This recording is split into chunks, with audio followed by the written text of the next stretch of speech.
Good day, everyone. This is the Watchman.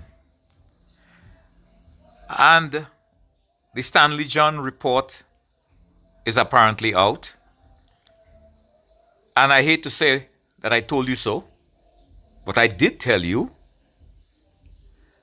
that there is evidence of irregularities in the issuing of firearm users' licenses. And I would also say, with respect to firearm dealers' licenses, during the time that Gary Griffith was Commissioner of Police.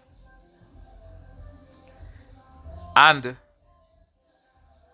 I don't care what anybody says about the report itself. There it can be no justification for granting persons 20 firearms using all kinds of spurious reasons to allow variations. In my opinion, that is an abuse of the process laid down in the Firearms Act and should not have been allowed.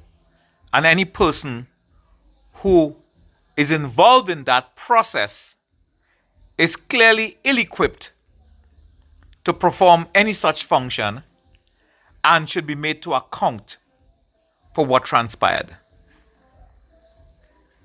Now, Gary is already on his attack by issuing statements with respect to Stanley John. And one of the things he's saying is that how could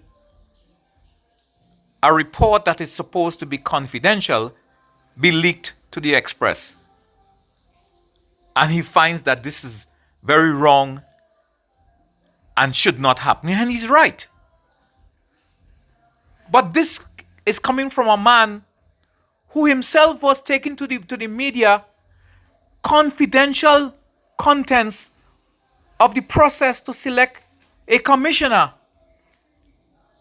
and has been gladly sending out to all and sundry documents showing people's grades and marks that they obtained during a process that is supposed to be confidential.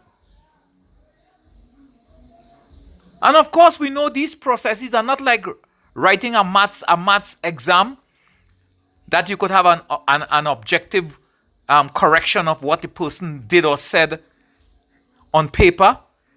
In interviews, it's very subjective. It's sometimes like judging a calypso competition. People like some people and they don't like others, and it is reflected in their grades and the marks that they receive. But that's just by the way. But you can't, now the shoe is on the other foot. He has a problem with the report being leaked. Well, very soon it will be unleaked because it will come out in full. Now, he also made the point about natural justice and innocence until proven guilty, and I agree with that as well. But this is not about a criminal indictment or criminal offense here. What I am saying is that the failure to ensure proper issuance of firearm users' licenses and the manner in which it was abused during his time disqualifies him from holding such a position. I would like to hear the excuses when he was saying that legitimate citizens need firearms. But he was only talking about selected persons. So whilst there is still a backlog, and some people have applied and haven't received yet, others have applied for variation upon variation and now have their own armory because they have been granted an arsenal of weapons. And as I warned before, both legal and illegal firearms can and may be used in the wrong hands to institute a coup in the country. That is why we must be so very careful about regulating and providing oversight with respect to firearms. And Gary also makes the ridiculous claim that none of the firearms that he issued were used in any criminal offense. How does he know that? Is he privy to every crime committed in Trinidad and Tobago, even those unreported? And is he privy to the fact that none of the firearms, because he knows where each firearm is and how it was used and when and by whom and in what circumstances? Come on. That's not a very sensible thing to say.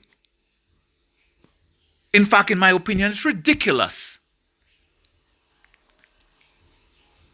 But this is just the tip of the iceberg. There's more to come. This thing and the issues relating to his tenure as police commissioner will grow. And they will grow much bigger than Nicki Minaj cousin balls. Because there are much more things that need to be looked at in terms of his leadership and what happened during his time. I would like somebody to tell me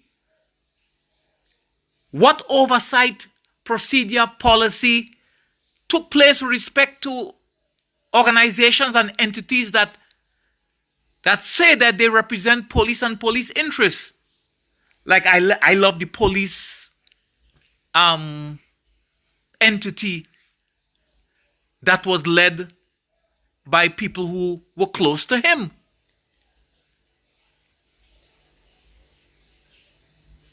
There are a lot more answers that need to be asked. And, killing the messenger does not solve the problem. Because no matter who is selected to investigate a matter, someone will cry foul.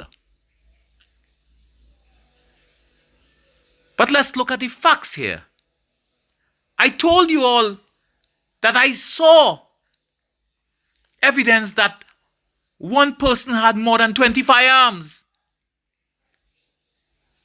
How is that possible? And how many of the persons who have been granted firearm dealers' licenses are persons who ought to have been granted such licenses?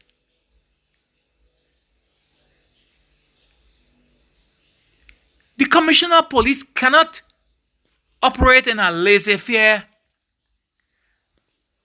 bravadagio, anyway, anyhow manner. This is a very serious thing that has an impact on the country. So let's see what is going to happen now. And I want Gary to apply again for Commissioner of Police, because I want all of these issues to be aired in the public domain so he can answer the questions that need to be answered and not be allowed to get on the media and prattle, rattle off stuff without anybody stopping and saying, hold on here, stop for a minute. You answer this question rather than you asking questions. Well, let me see what's going to happen now.